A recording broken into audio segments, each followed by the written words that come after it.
कि अब देखो गाय का मांस ना हजारों करोड़ का बिकता है, वो हजारों करोड़ देश के विकास में लगता है। तो ऐसे राधे राधे दोस्तों, आज के प्रश्नोत्तरी में गुरुजी से ऐसे अजीबो गरीबों सवाल पूछा इस व्यक्ति ने कि गुरुजी भी आश्चर्य हो गए और पूछने लगा कि गाय हत्या पाप है तो भारत में कटना बंद क्यों नहीं होता, हमारे देश के प्रधानमंत्री क्यों नहीं बंद करवाते, आप चाहें तो सारे संत मिलकर भी बंद करवा सकते हैं, आप लोग भी बंद क्यों नहीं करवाते।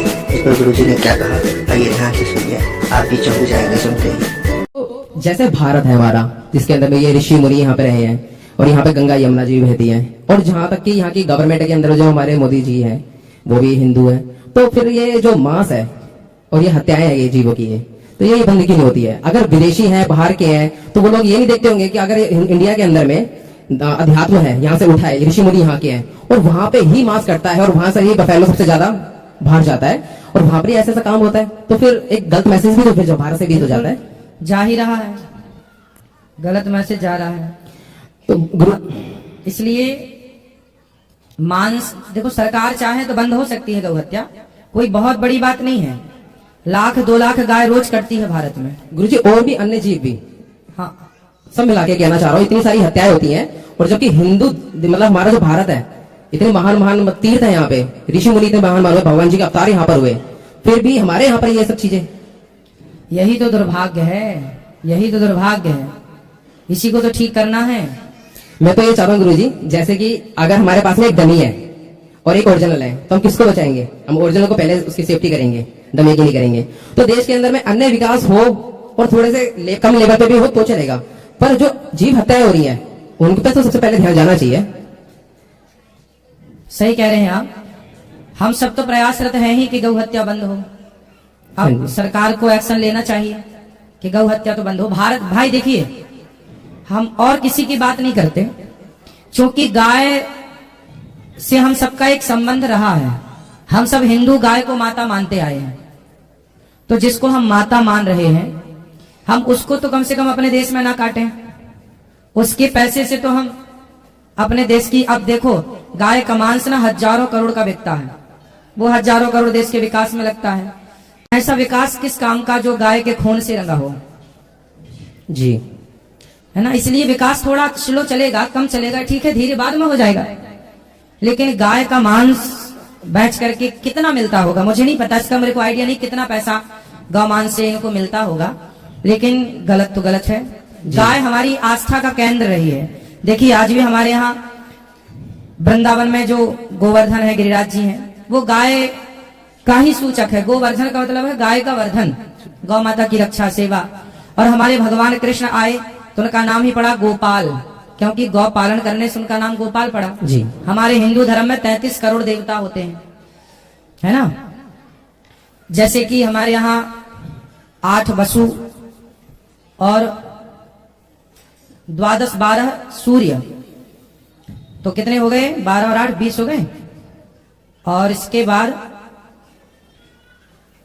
रुद्र 11, कितने 11 रुद्र होते हैं ना, तो कितने हो गए 31 हो गए। और 2 अश्विनी कुमार, तो 31 32 33 हो गए। ये 33 करोड़ ही 33 कोटि देवता, इन सबका वास गौ माता में होता है, इन सबका। इसलिए गाय की एक परिक्रमा कर लेने से संपूर्ण 33 कोटि देवी देवताओं की परिक्रमा हो जाती है ना। तो ये गौ माता, शास्त्र पुराण भरे पड़े हैं इस बात से कि गाय की महिमा क्या है, गावो विश्वस्य मातरः। तो आप ठीक कह रहे हैं, गौ हत्या बंद हो। मैं तो ये चाहूंगा कि जैसे जितने भी संत लोग हैं तो वो सब मिल करके ना इस चीज पे बहुत ज्यादा अगर फोकस दे तो बहुत अच्छा रहेगा। हाँ, क्योंकि ये हत्याएं जो हो रही है ये अच्छी नहीं है, ये वो भी भारत के अंदर में। सभी संतों को आवाज उठानी चाहिए। आवाज तो सब उठाते हैं पर अलग अलग उठाते हैं, संगठित होकर उठाएं तो बहुत जल्दी सुनवाई हो जाए। गुरुजी मैं तो ये चाहता हूँ कि जितने भी आप संत लोग हैं ना, आप सारे के सारे संत लोग इकट्ठे होकर के ना, और देश के लिए जो अच्छा है वो सब आप सब मिलकर के एक बात आगे रखें, तब जाकर के उस बात के ऊपर कुछ काम हो। आप सब लोगों को एक होना चाहिए। अच्छे हमारे देश में एक छोटी सी समस्या ये है कि उनको लगता है कि यदि ये करेंगे तो इनका नाम हो जाएगा, ये करेंगे तो इनका नाम हो जाएगा, इसलिए सब अपना अपना दल बना लेते हैं कि हम करेंगे हम करेंगे, पर इसी चक्कर में कर कोई नहीं पाता। इसलिए कहा जहां सुमति तहां संपत्ति नाना, जहां कुमति तहां विपत्ति निदाना। जब संगठित होगा भारत, जब संगठित होंगे सारे संत, और संगठित होकर जब एक स्वर में आवाज लगेगी कि गौ हत्या बंद हो, तब सब कुछ हो सकता है। बिल्कुल गुरुजी, मेरा तो मानना यह है इस देश भारत का केवल संत ही नहीं, भारत का प्रत्येक नागरिक, प्रत्येक व्यक्ति, प्रत्येक गृहस्थ, प्रत्येक हिंदू, प्रत्येक सनातनी जब गौ हत्या को रोकने के लिए आवाज उठाएगा तो गौ हत्या रुकेगी। यदि फ्री में सिलेंडर बंट रहे हैं, फ्री में लैपटॉप बंट रहे हैं, फ्री में क्या क्या नहीं सरकारें बांटती, बिजली का बिल माफ जी। है ना, क्या क्या नहीं होता, रेल किराया फ्री बसों का, और जी। भगवान जाने क्या क्या होता है। यदि इतना फ्री में हो सकता है तो भैया गौ हत्या से जो पैसा आ रहा है वो कितना आ रहा होगा, उसको रोक के और गौ माता को सुरक्षित रखा जाए, आजाद किया जाए, गायों को बंधन में ना रखा जाए जो कसाई ऊचड़ खानों में बंधन में रखे हुए हैं। रोज गाय ना गांव गांव से ट्रक आता है रात के 1 बजे, सारी जैसे आपके सड़क में गाय घूम रही है, भर के ले गए एक ट्रक में भर के, ऐसे एक इतने से ट्रक में इतनी सारी गाय एक के ऊपर, इतना उसके हाथ पांव तो वहीं टूट जाते हैं। मतलब धिक्कारती होगी गाय की, देखिए हम भारत में किस तरह से दुखी हैं। जिस गाय की रक्षा करने के लिए भगवान धरा पर आए वही गाय परेशान है। लेकिन अब आवाज कौन उठाए, किस तरह उठाए? हम सब उठा ही रहे हैं आवाज, लेकिन अब आवाज ना आम पब्लिक को उठानी चाहिए। हम सबको चाहिए कि हम सब इस कार्य को आगे बढ़ाएं और गौ हत्या बंद कराएं। जी गुरुजी एक चीज और मैं कह रहा हूँ कि यहाँ पर इस मतलब इस दुनिया का कोई भला अगर कोई कर सकता है ना, देखो मेरा ये अनुभव है आपकी कृपा से कि संतों से ज्यादा बढ़िया गृहस्थी का, समाज का, देश का भला कोई नहीं कर सकता, कोई नहीं कर सकता। ये मेरे अनुभव की बात है। ये मतलब अगर गुरु की शरण में रहेंगे और गुरु के आदेश से चलेंगे ना, तो देश भी अच्छा चल सकता है, गृहस्थी भी और समाज भी। बिल्कुल सही। और गुरुजी आपके जो प्रसादी सेवा है ना, जो फ्री प्रसादी सेवा है, ऐसी उम्मीदें तो दुनिया सरकार से लगाती है कि सरकार ऐसा कुछ करेगी तीर्थ स्थल पे जहाँ पे इतना पब्लिक का आना होता है, वहां पे इस सेवा जो है हमें बिना किसी शुल्क के मिल जाए। तो आप जो प्रसादी आपने जो सेवा कर रखी है ना, ये इतनी जनता के लिए, पता है वृंदावन आना लोगों के लिए कितना सहज हो गया है, बहुत सहज हो गया आपके कारण से। बिहारी जी के आदेश से, बिहारी जी की कृपा है और भगवान सब करा रहे हैं। और दूसरा गुरुजी, जो आप अभी भोपाल सेंट्रल जेल में गए थे, वहां पे बहुत जो प्रश्नोत्तरी हुई, बहुत अच्छी प्रश्नोत्तरी हुई। वहां पे जो भीम का जो रोल था ना, वही बहुत अच्छा लगा हम सबको।